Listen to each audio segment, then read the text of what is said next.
ଓଡ଼ିଶାରେ ଏବେ ପ୍ରବଳ ହିଟ୍ ୱେଭ୍ ଚାଲିଛି। ଝାରସୁଗୁଡ଼ାରେ ଟେମ୍ପରେଚର 45 ଡିଗ୍ରୀ କ୍ରସ୍ କରିସାରିଲାଣି। କିନ୍ତୁ ଏଇ ଟେମ୍ପରେଚର କେବଳ ଗୋଟେ ନମ୍ବର ନୁହେଁ, ଏଇଟା ଆମ ଓଡ଼ିଶା ଲୋକମାନଙ୍କର ଗୋଟେ ଡେଲି ଷ୍ଟ୍ରଗଲ୍ ପାଲଟି ଯାଇଛି। ହ୍ୟାଲୋ ହାଏ ନମସ୍କାର ସାଙ୍ଗମାନେ, ପୁଣି ଥରେ ସ୍ୱାଗତ କରୁଛି ଆମ ଓଡ଼ିଆ ଡିପ୍ ଡାଇଭ୍ ଅଫିସିଆଲ ଚ୍ୟାନେଲକୁ। ଆଜି ବି ଓଡ଼ିଶାରେ ପ୍ରାୟ 70ରୁ 75% ଲୋକ ଫିଜିକାଲ କାମ କରୁଛନ୍ତି। ବିଲବାଡ଼ି ଚାଷ, କନଷ୍ଟ୍ରକ୍ସନ୍, ରାସ୍ତା ସାଇଡ଼ରେ ଦୋକାନ, ଆଉ ଏସବୁ କାମ ଏ ଭୀଷଣ ଖରାରେ ହିଁ କରିବାକୁ ପଡ଼ୁଛି।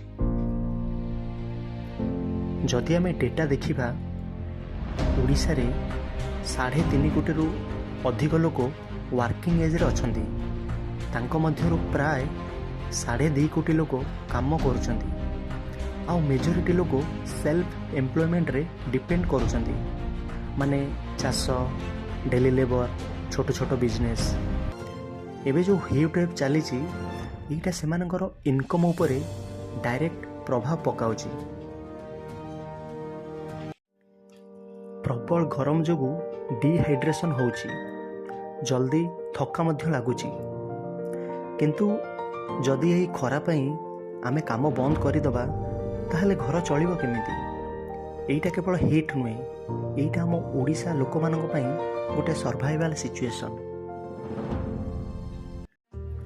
ଆପଣମାନେ ଦେଖିଥିବେ, ଯାଜପୁରର ବରୀ ଅଞ୍ଚଳରେ ଲୋକମାନେ ଖରାରେ 1 କିଲୋମିଟର ଚାଲିକି ପାଣି ଆଣିବାକୁ ଯାଉଛନ୍ତି। ଏଇ ଖରାରେ ପାଣି, ଯେଉଁଟାକି ଆମ ବେସିକ୍ ସାହାରା, ସେଇଟା ବି ଲୋକମାନଙ୍କୁ ଇଜିଲି ମିଳିପାରୁନି।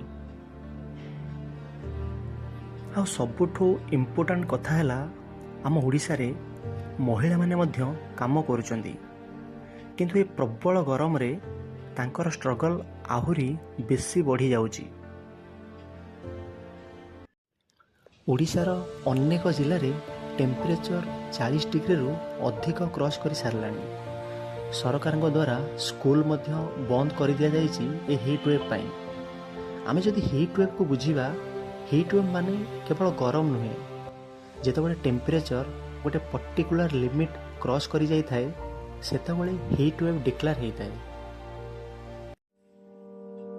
ବିଗତ କିଛି ବର୍ଷରେ ଓଡ଼ିଶାରେ ପାଖାପାଖି 1.85 କ୍ରୋର୍ ଗଛ କଟାଯାଇଛି, କିନ୍ତୁ ମାତ୍ର 29 ଲକ୍ଷ ଗଛ ଲଗାଯାଇଛି।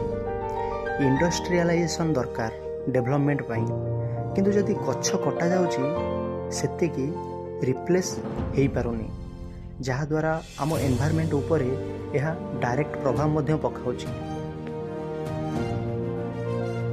ଆମେ ଯଦି ଇଣ୍ଡିଆର ହଟେଷ୍ଟ ସିଟି ଲିଷ୍ଟ ଦେଖିବା, ତାହେଲେ ଓଡ଼ିଶାର ସିଟି ମଧ୍ୟ ସେ ଲିଷ୍ଟରେ ଅଛି।